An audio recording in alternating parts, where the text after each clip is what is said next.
আমি দরকার হয় আত্মজা যাম বলিদান দিম কিন্তু আমি কোনো পদ্ধে তামুলপুরত না যাও বলি भारत भूटान सीमा सेरनि सुबनकाटा जपादं ओनसोलखौ बाक्सा जिल्लानि सोलाय गोदानै फोसावनाय तामुलपुर जिल्लायाव सरजाबनायखौ लानानै हेंथायारि सोमावसारनाय हाबाफारिया गोख्रोंनिफ्राय गोख्रोंसिन जानायखौ नुनो मोन्दों।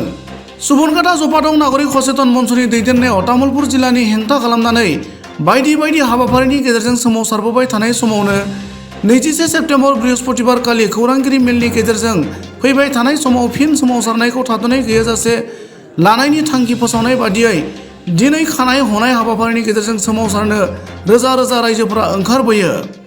बे सोमावसारनाय जायगायाव जिल्ला खुंथायनि थान्दै नुजाथिहैनानै खानाय हनाय हाबाफारिखौ बन्द खालामहैनायजों लोगोसे सोलिबाय थानाय जेंनाखौ सावरायनायनि गेजेरजों सुस्रांनो खावलायो। नाथाय अब्लाबो सुबनकाटा जपादं ओनसोलनि रायजोफोरा थै होगोन अब्लाबो तामुलपुराव थाङा, जोंनि दाबिखौ मानिनानै लायाब्ला जों जिराया, तामुलपुरनि सोलाय जोंनो बाक्सा जिल्लाखौनो नांफिनगौ बायदि स्लगान होनायजों लोगोसे दाबिखौ मानियाब्ला गावखौनो जिउ फोजोबना लागोन होनना हुमखि होनायजों लोगोसे सुबनकाटा जपादं ओनसोलाव जायखिजाया राजखान्थि हान्जानि दैदेनगिरि हाबनायखौ बन्द खालामगोन होनना खौरां बिजोंनि गेजेरजों ओरैबायदि फोरमायो।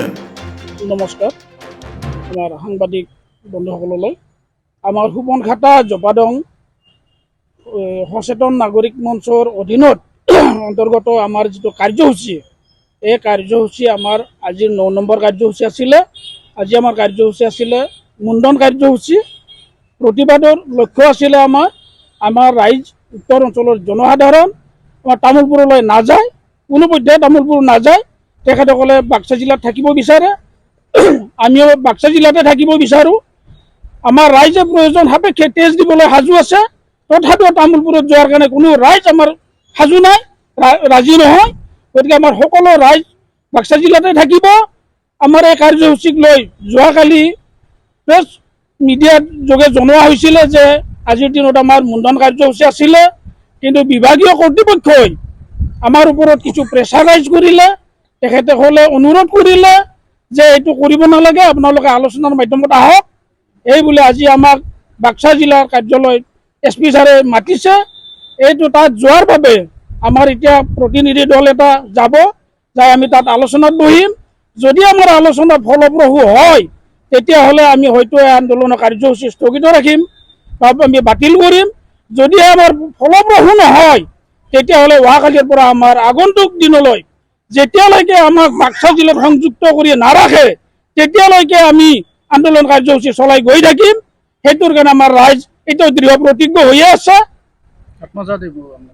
আৰু যদিহে পৰিস্থিতি চাই বিভাগীয় কৰ্তৃপক্ষই আমাক বাধ্য কৰাই আমাৰ দাবীত এইখিনি কাৰ্যসূচীত মানি নলয় তেতিয়াহ'লে আমি বিভিন্ন ধৰণৰ কাৰ্যসূচী লোৱাৰ কাৰণে আমাৰ ৰাইজ সাজু হৈ আছো। প্ৰয়োজন হ'লে আমি আমাৰ এৰিয়াৰ ভিতৰত কোনো ৰাজনৈতিক দলক সোমাবলৈ আমি নিদিয়াৰ সিদ্ধান্ত ল'ম। আৰু প্ৰয়োজন হয় শেষ সিদ্ধান্ত আমাৰ ৰাইজৰ ফালৰ পৰা সকলো ৰাইজে আত্মদাহৰ নিচিনা কাৰ্যসূচী ল'বলৈ বাধ্য হ'ব। বিভাগীয় কৰ্তৃপক্ষক অনুৰোধ জনাম, দাবী জনাম যাতে বিভাগীয় কৰ্তৃপক্ষই আমাৰ ৰাইজক তেনেকুৱা আত্মদাহ দিবলগীয়া কাৰ্যসূচী ৰূপায়ণ কৰিবলৈ বাধ্য নকৰে। এইটোৱে বিভাগীয় কৰ্তৃপক্ষৰ ওচৰত বিনম্ৰভাৱে অনুৰোধ আৰু ৰাইজৰ হৈ দাবী জনাইছোঁ।